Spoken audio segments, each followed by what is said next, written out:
He doesn't call the qualified. He qualifies the call. So if you and I are called to be in the ministry, He will qualify us and He'll give us the ability to do it. Amen. Amen. So that all the glory can go to Him. Amen. Yeah, so praise God. So when God blesses you, always lift your hands to Him. Not like some people do, like when they score a goal, they say, "Give me glory." Yeah, No. do stuff like this. Yeah. God be the glory. Amen. Amen. So number one, God often calls the zeros to work for Him. Amen. So Moses, he couldn't speak. Moses was a murderer. Yet God called him to be the most powerful leader of all time. Amen. So God somehow, he was a shepherd boy. Amen. The despised job. But God called him to be that mighty leader of Israel, to take them out of the land of Egypt, out of bondage, to take them to the promised land. Amen.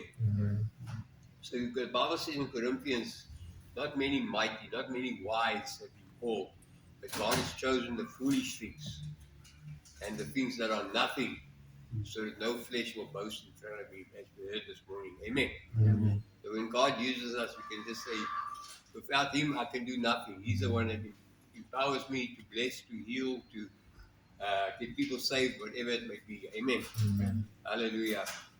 So I think of people like Gideon. When God called Gideon, he went and hid away in the barn. He felt he's not worthy to be a mighty warrior for Israel. Amen. He felt unworthy, but God often called those that are zeros to make them heroes. Amen. Amen. David said, He pulled me out of the dust and He set me with the princes of His people. Amen. Amen. So God can take a nobody and make him a somebody. Hallelujah. Amen. Praise God. So Smith Wigglesworth was a plumber. He had no Bible college training or anything. And God called him into the ministry when he was quite old already. And God used him mightily. And he had so many healings and deliverances and results because of God's power that was upon him. Amen. Amen. So never underestimate what God can do through you and me. Amen. Hallelujah. Then the second point is God calls those that are available. Amen. If I think of somebody that was available, I think of Joseph. Amen. He had 10 brothers, 9 brothers, 10 of them. Yet God gave him, Joseph, a dream that God wanted him to be a prince one day. Amen. Amen. Why not the other 9 brothers? Because I think they wouldn't have been so available. Amen. They were into other stuff. But Joseph his heart was after God. Amen. Amen. And therefore God could give him that dream and that vision. And he was available to follow that dream. Amen. And we all know he went through difficult times. He went through the pit, P-I-T, prophet in training, they say. From the pit, he went to the palace, where he was almost seduced by the wife of the prince, as it were. And then he ended up in prison because he was falsely accused. But all that took 22 years from the time he had the dream. Can you imagine? He was 17 years old and he was 38 years old when that dream came to pass. Amen. Amen. Many people would have given up on that dream. Said, no. Nothing is happening. God gave me that dream. One day I'm going to be a prince. And look now, I'm in prison. Look now, I'm just going nowhere. Amen. But Joseph never gave up on that dream. It was available all the time. God, you showed me you're going to use me. And then one day in due time, from the prison, he went right up to the palace and he became the prince of Egypt. Amen. Amen. So like Simon said, you ain't seen nothing yet. Amen. Amen. Don't despise the day of small things. Amen. Or Amen. small beginnings. Even though your beginnings are small, the Bible says so great will your latter end be. Amen. Amen. So God has got great things in store for all of us. It says in Jeremiah, I know the plans and the thoughts I have towards you to bless you and to prosper you. Amen. That is God's heart to every one of us. Amen. Jesus called 12 disciples. 1/3 of them were fishermen. Fishermen were despised, rejected. They were the scum of the earth. Amen. They were swearing. If you go to Cape Town, even now, the fishermen, they rough diamonds. Amen.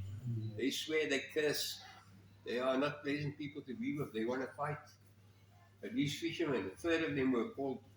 They left everything, the boats and their business and their father and their friends and their family, and they just went after Jesus. Amen. Amen. They were available for God to make them what He wanted them to make. When He called them, He said, I'm going to make you fishers of men. They must have thought, what do you mean fishers of men? We are fishers of fish. Now you want to make us fishers of men. How's that going to work? Amen. And He trained them and He showed them Amen. what is going to be involved. Amen. Amen. So, hallelujah. If we're available, God can use us. Amen. Amen. Next little point is God calls the ones that are prepared. Amen. Amen. In a way, we have to prepare ourselves. Amen. Amen. So in the beginning, when you get saved and born again, you don't realize that God has got mighty things in store for you. Amen. God said to Paul when he hit him down, He says, you're going to be a vessel that I'm going to use one day. Amen. Even right now, you don't even know nothing. You're just getting saved. You're like a little spiritual baby.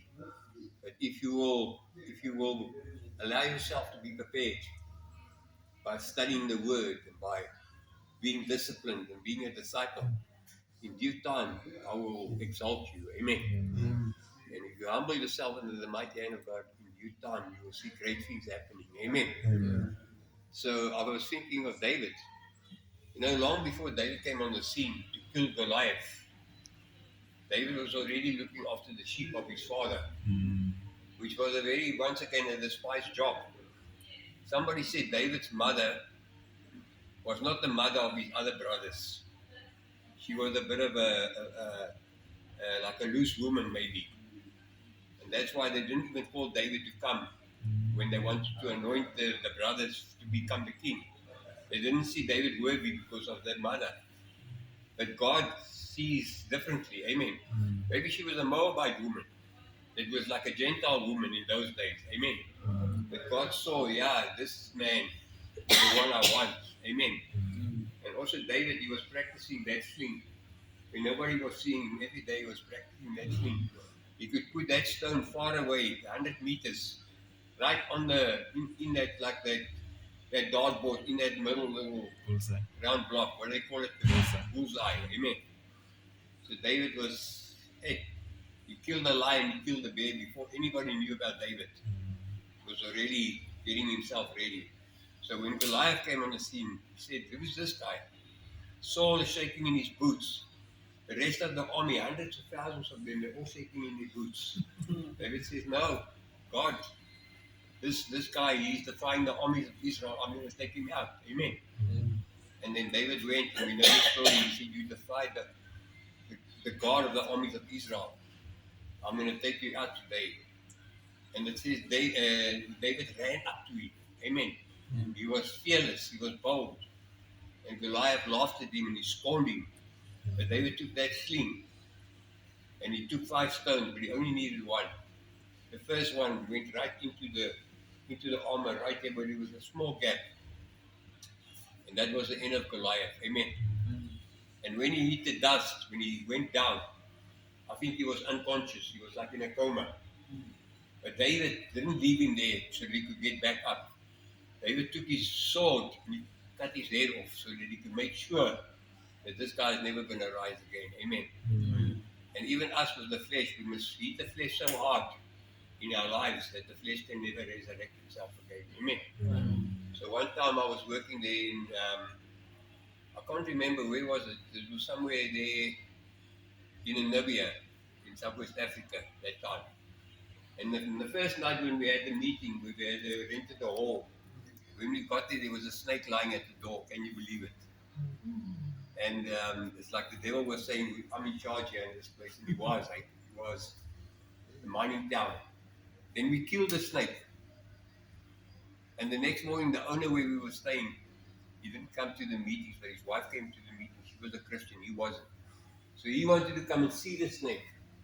So early the next morning, before he went to work at the mine where he was working, 7:30, we were out there by the school to show him the snake. He would see what type of snake it is.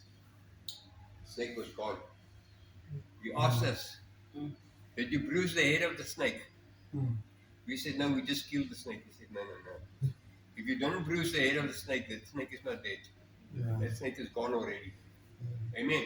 Sure. So David made sure, I'm taking this guy's head off. He can't get back on his feet. Amen.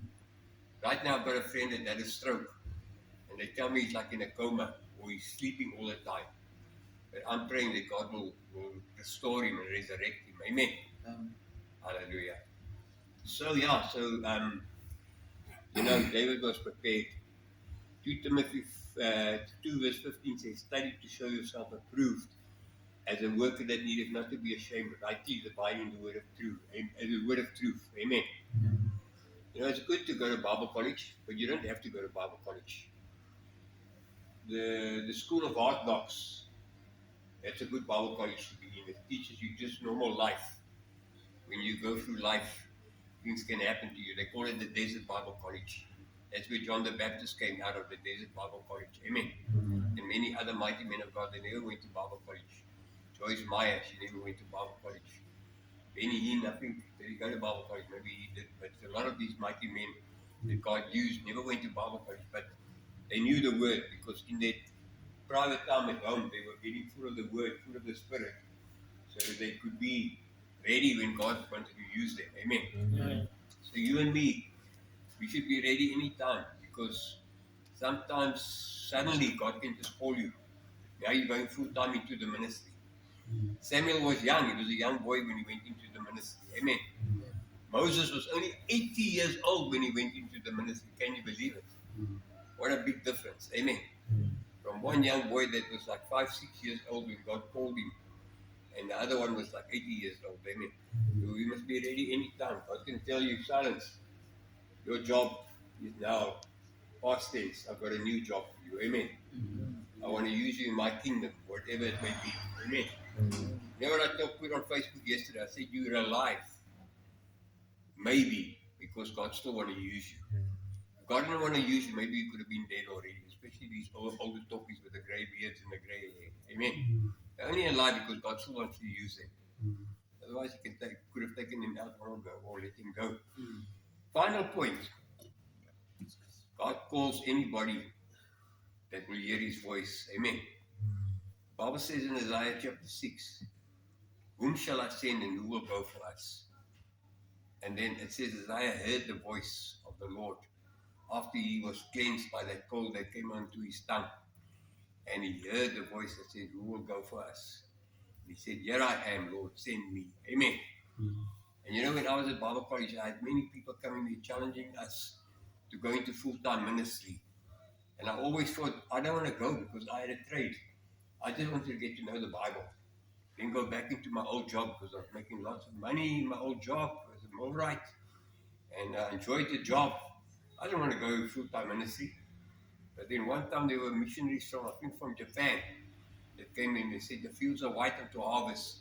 The workers are few. God needs people to go into full-time ministry. Then I just felt Holy Spirit tugged at my heart to say, are you prepared to go? Then I prayed and I said, Lord, I'm available, but you must confirm it. Then I felt like a peace, a deep peace come upon my heart. No audible voice or flashes of lightning or anything like that. I just felt a peace when I said, Lord, if you can use me, I'm available. Because I felt so useless. Amen. I couldn't preach, I couldn't talk, I couldn't, like Moses, do anything much. But I just said, Lord, I'm available. And then I felt a peace come upon my heart, like the Lord was saying, I want to use you. Amen. Now 50 years later, almost 45 years later, I've been in the full-time ministry. Amen. Next year, in fact, it will be 50 years, because since I got saved in 1977 to 2027, it will be 50 years. Amen. I was in Bible college 2 years, and the rest of the time in full-time ministry. But God can use anybody. Amen. Amen. All we need to hear, Jesus said, my sheep know my voice. They will not follow a stranger. Amen. Amen. Some are sent, others took a mic and went. But don't take a mic and go, but listen to God. If He calls you and sends you, you can go. Amen. You see results. Amen. Amen. Ministry is not a calling. Ministry is a calling, it's not an occupation. Amen. You must be called. You can't just say, I want a job like an accountant or a lawyer or a carpenter. No, it's not a job like that. It's not an occupation, it's a calling. So God must call you. Amen. They say sometimes people that do a humble job like a waitress, like a calling almost, or a nurse, or a policeman. Amen. Not just a job, it's a calling. You have to have a heart to do what you're doing. Amen. Then there's a fivefold ministry: apostles, prophets, evangelists, pastors, teachers. There are so many places where God can use us. Amen. This lady is a teacher. Amen. Rodney is an evangelist. Amen. Whatever, we all different callings upon our lives as we sit here this morning. So God can use us forward. We just say, Lord, I would like to hear your voice that tells me, go. Here I am. And you can say, here I am, I'll go. Amen. Amen. So in closing, someone said that God has called you into full-time ministry. Don't ever stoop down to become a king. Amen. Because it's the highest calling you could ever get into is to be in full-time ministry. Amen. Not even a king or a doctor or a lawyer is above you. You need God's servant in his kingdom. Amen. Amen. So never ever despise the day of small things. God will test us. He will try us before he approves us. Amen. But once he says, go, then like that verse that Charles read in Psalm 91, I will dwell in the secret place of the Most High. I will be safe and protected by God. Amen. No weapon formed against me will prosper. No tongue raised against me will stand. Amen. I was in Yilbra 45 years. They tried to mug me, they tried to rob me, they tried to shoot me. Nothing ever worked. Amen. God always protected me. Amen. Hallelujah. So I want to encourage you, be available. Be available. God can use those that are available, those that are prepared, and those that will hear his voice. Amen. Amen. God can use the zeros, and he loves to use the zeros. Amen.